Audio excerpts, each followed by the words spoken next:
Salamat yun.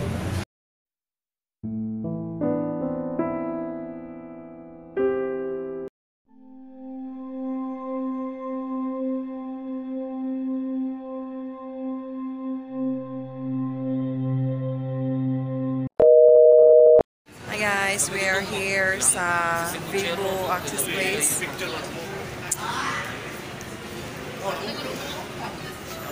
Dito kami kakain sa Rico's.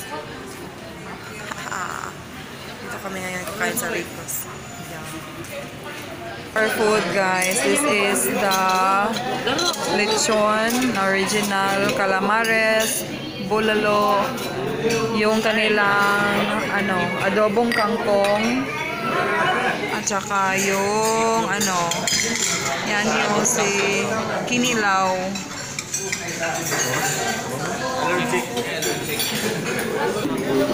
Kain tayo, kain. Hi guys, today is July 7 or July 6 pala. At nandito kami sa baba kasi lumindol. And malakas-lakas din yung lindol na yun kanina. So, ayun, dito kami sa baba. Guys, we are now here at Mismo Kono. It's a Japanese restaurant here in Ayala. And there, Mama is there. So,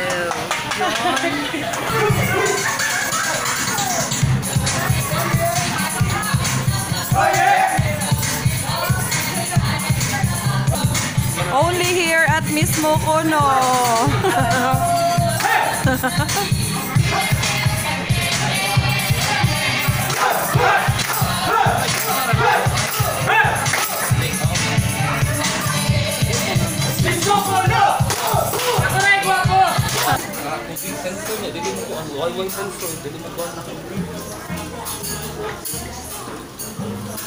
Guys, today is July.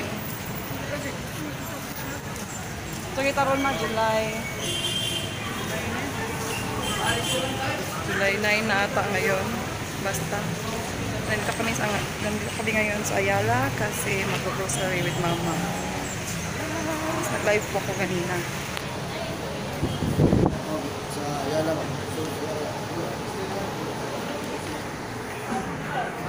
Nag-live ako kanina. Then get ready with me sa Facebook.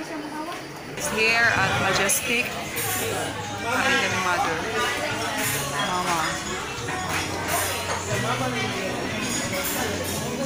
Dito kami ngayon sa Majestic kumakain or nag-order pa lang ng kanilang combo. Mine is ito. Wala, di siya makuan.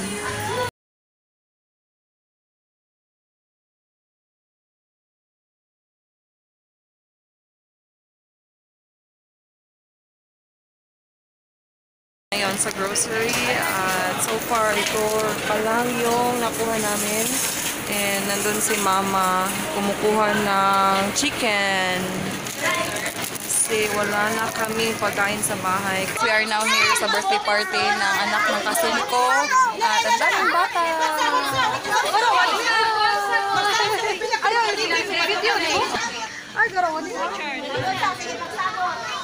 Nice lang pa games.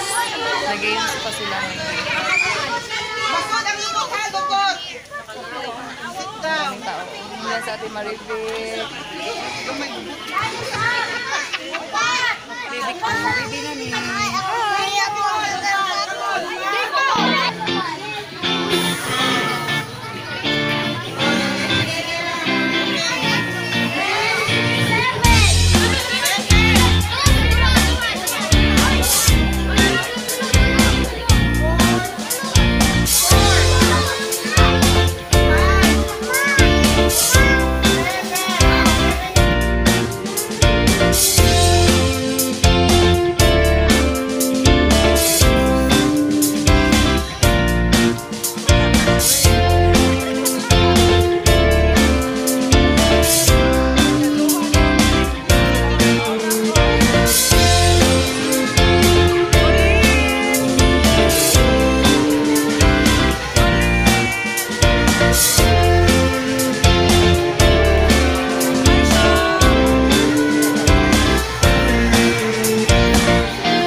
nandito na kami sa bahay and then katatapos ko lang kumain doon pala and may nagchika-chika kami doon sa aking mga auntie konti.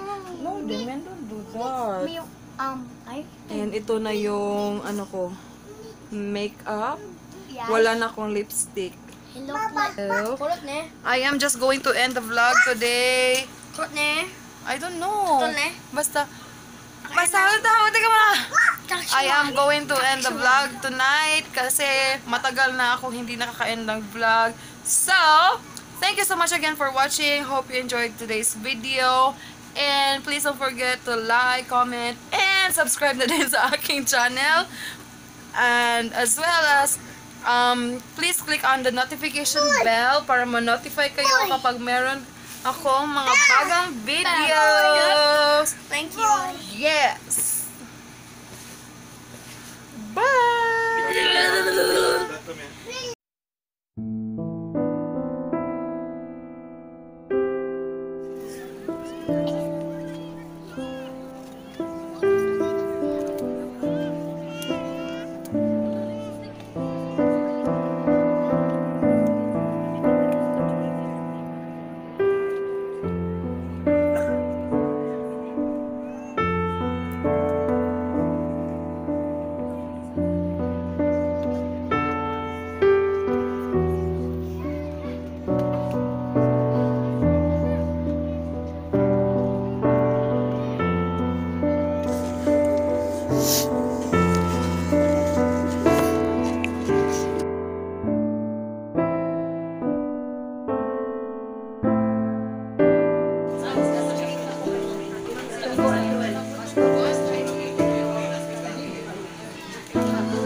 tanan. Ang mga suka na atong paghatag o pagkikusan na sa logo ng kahit para sa itong mauban na opisyal sa barangay. Direksyon ni kami kapitan din sa daya. So, ang permiro muhatag o siya sa kabunan ng kahit atong buhaton ang atong opisyal sa barangay. Ang kanyang kapitan din sa barangay karon i-compute ng barangay konsihal, si konsihal o pasamo. Honored Kapitan, now Councilor, Atilano Sanaya, no? Akong pahatubot sa tungod, kabilang ni Ma'am Hoben sa Daya, pagkasunod ng Kasiran, si akong kumari Malo Zamora, iyang mga anak, si Darwin Zamora, and then Wendell, si Joanna, yan, nasa diri ang anak, no? Si Ernesto, ako yung kadua sa unas basketball, nasa Ernesto, anak yun ni Councilor Sadaya, and then si Caloyo, no? Cap, Cons, Lolatin, God knows you already have done enough. He chooses you to rest. You have victoriously reached the finish line and happiness of fulfillment. I know that you have left us a memories that will even linger until the next generation. So, mga kaigsunan ko, naibaw ko, na kung sa'yo akong ibati, mao sa inyong ibati, nawadan ka kung sa katao, sa kakanhi barangay kapitan, kunsihal, na maayo kaayo ang iyang panisbisyo ng ibuhat sa atong barangay. No? Salamat kayo sa inyong tanan. Sa pagkatinood lang, hindi lang ni kay amigo sa pagkakunsihal sa iyang kapitan, no? Amigo sa aming tamong pagkapersonal. Kaya kung sa'yo akong problema, doon ako sa bahay, telepono ko niya, siya sa telepono o magkasabot-sabot. Kaya puros naman may mga tiguan. Pahinong ako ni Captain Sadaya. Para na ako personally, usap siya ka hero na naman. Kaya mga problema sa barangay, sa Lantayan Sitio, problema sa mga lubot sa pamilya, lubot sa mga kasilinganan, mag-away sa ultimo kuan sa kanal, awayon pa kung kinsay magtuwa anak. Pinasab sa naglaing mga problema kung imong tawgon ihatid yan mabot. Ito na nga sa motorcycle nakayang niya o ba ni sa una ng kapitan na mamunay kapag pusti, mamunay o press dump mamunay o grouping. Pati nagkapungan na I managed to compose and put words on his name as my tribute to my teacher. Atilano, A for active. I would remember when he said to me, if you could do it today, why do it tomorrow? T for thoughtfulness. Thoughtfulness is showing consideration for the needs of others. I for integrity, another I for industrious. L for leader and loyalty.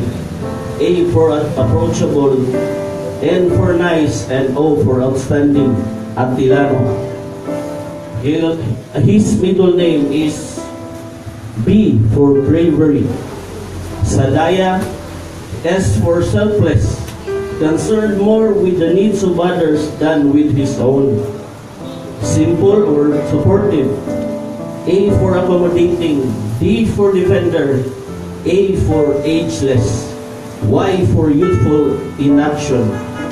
I remember during our Pinoy Olympics when he was one who ran and liked the Olympic torch. That's how youthful he is.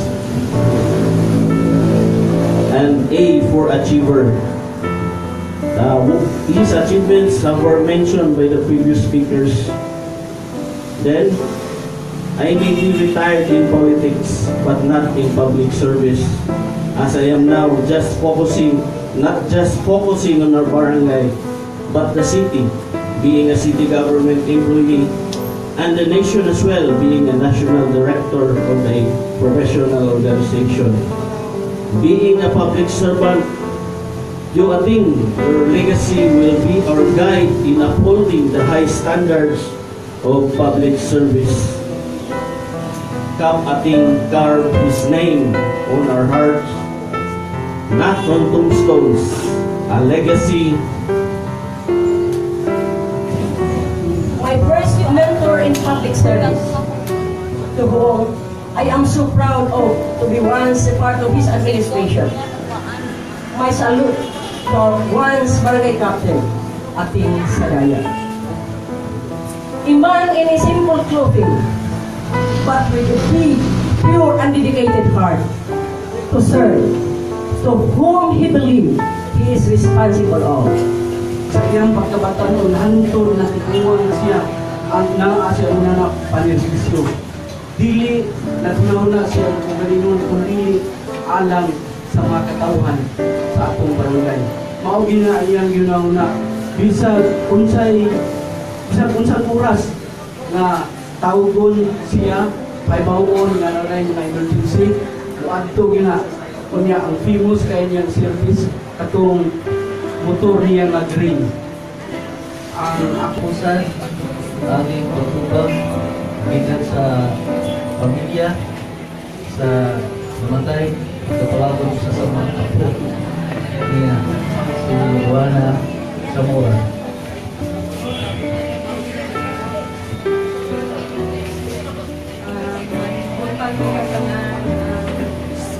Pasalamat ako kay inyong pagkiyatagan o siya ang pagka ay ang servisyo sa akong lolo, Teresa